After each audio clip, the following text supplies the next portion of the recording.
बिस्मिल्लाहिर्रहमानिर्रहीम। अस्सलामुअलैकुम नाज़रीन, मैं हूँ शहजाद मिर्ज़ा। आप देख रहे हैं हमारा यूट्यूब चैनल एक्सपोज न्यूज़ और expose news Facebook page.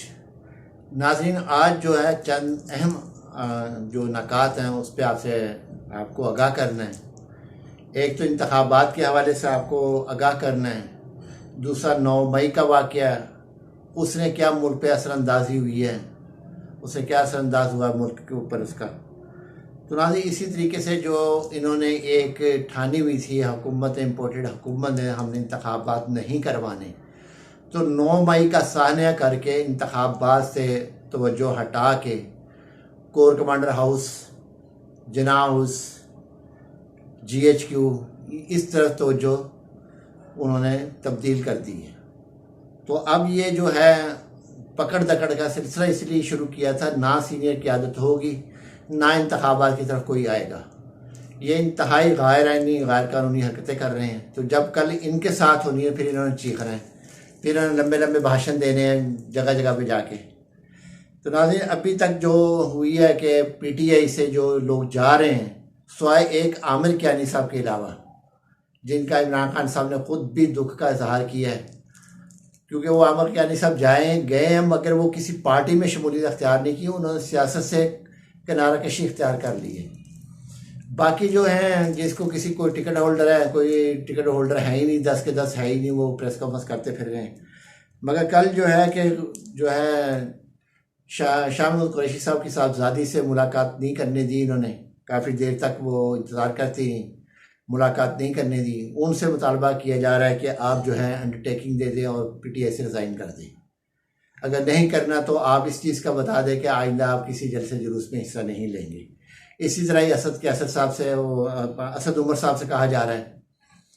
Asad Qaiser साहब ने बाकायदा तौर पर हल्फन कहा है कि मुझे इन्होंने कहा है कि आप नून लीग में शमूलियत अख्तियार कर लें, हम आपको अच्छी सीट देंगे, अच्छा ओहदा देंगे और हुकूमत में भी अच्छा ओहदा देंगे। मगर उन्होंने असद कैसर साहब ने कहा, जो साबिक़ स्पीकर कौमी असम्बली है, उन्होंने कहा कुछ भी हो जाए मैं पाकिस्तान तहरीक इंसाफ को नहीं छोड़ूंगा, इमरान खान को मैं नहीं छोड़ूंगा, आप जो मर्जी कर लें।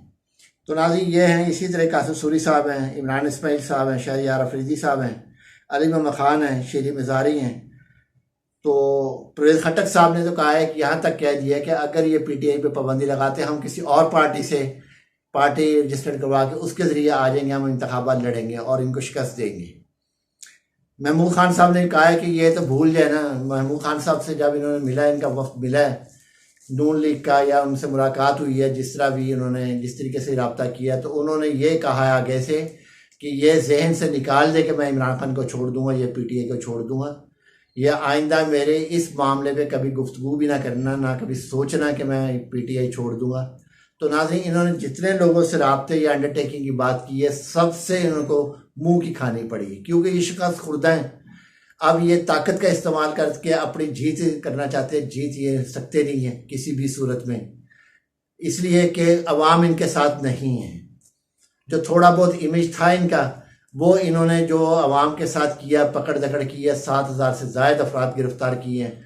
7,000 के मतलब PTI के हैं कि अवाम को भी गिरफ्तार कर लिया इन्होंने, और इनके अपने बंदे जो हैं कैमरे के सामने एक्सपोज हो चुके हुए हैं। इस वक्त हर चीज़ हो चुकी है एक्सपोज, मगर मैं ना मानूं वाली पॉलिसी पे ये अमल कर रही है हुकूमत। तो नाज़रीन, दूसरी जानिब जो है 23 मई को इमरान खान साहब ने, क्योंकि इस्लामाबाद हाई कोर्ट में इनकी तारीख भी है और नैब में भी जाने का इन्होंने फैसला कर लिया कि मैं केस लड़ूंगा।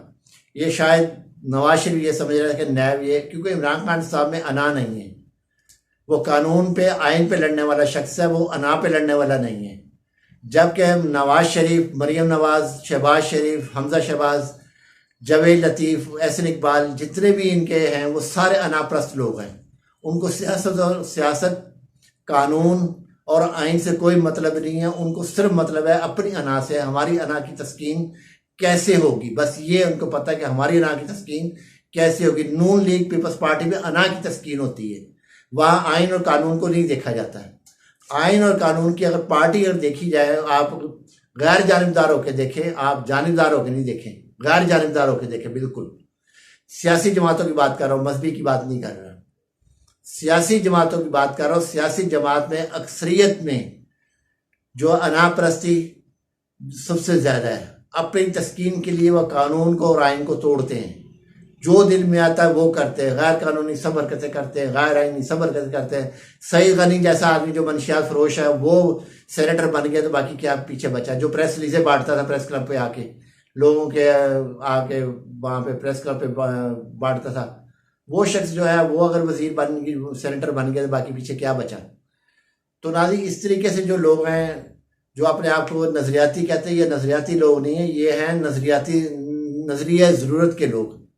ये नज़रिया ज़रूरत के मुताबिक चलते हैं, ना इनको आइन से कोई है मसला, ना इनको कोई कानून का इनको कोई रखवाली करने की ज़रूरत है, ना इन्हों आइन पे चलने का कोई मसला है। क्योंकि आइन में ये चल नहीं सकते, आइन पे चलेंगे तो हाथ बंधेंगे, कानून पे चलेंगे तो गिरफ्त में आएंगे। इसलिए कानून और आइन दोनों इन्होंने, इस वक्त मुल्क के अंदर कानून और आइन ख़त्म हो चुका है, मुकम्मल तौर पे ख़त्म हो चुका है। कोई कानून नहीं, कोई आइन नहीं है। जो हाई कोर्ट और सुप्रीम कोर्ट के ऑर्डर ना तस्लीम करे, वहाँ आइन और कानून की धज्जियाँ ख़त्म हो जाती, उड़ जाती हैं, वो नाम ही ख़त्म हो जाता है। इस वक्त हमारे मुल्क में अंदर आइन और कानून मुअत्तल हो चुके हैं। हम इस वक्त आइन और कानून के मुताबिक नहीं हैं। इस वक्त बैनुल-अक़वामी सतह पे जो इन्होंने जग हसाई करवाई है, वो आने वाले वीलॉग में मैं बताऊंगा। असद साहब का, वो ख्वाजा साद रफ़ीक का आपको बताना था, उस पर काम मुकम्मल किया। कुछ और चीज़ें हैं वो आपको बतानी है। एक जो इन्होंने कल हरकत की है वो आपको बतानी है, इन्होंने क्या हरकत की है। तो नाज़रीन, ये सारी चीज़ें आपको बतानी है। अगले वीलॉग में इंतज़ार करें, इंशाल्लाह दूसरे वीलॉग में आपको बताएंगे। वीडियो अच्छी लगे शेयर करें, लाइक करें, हमारा चैनल सब्सक्राइब करें। नाज़रीन, ज़रूर हमारा चैनल सब्सक्राइब करें। बहुत शुक्रिया आपका। अल्लाह हाफिज़।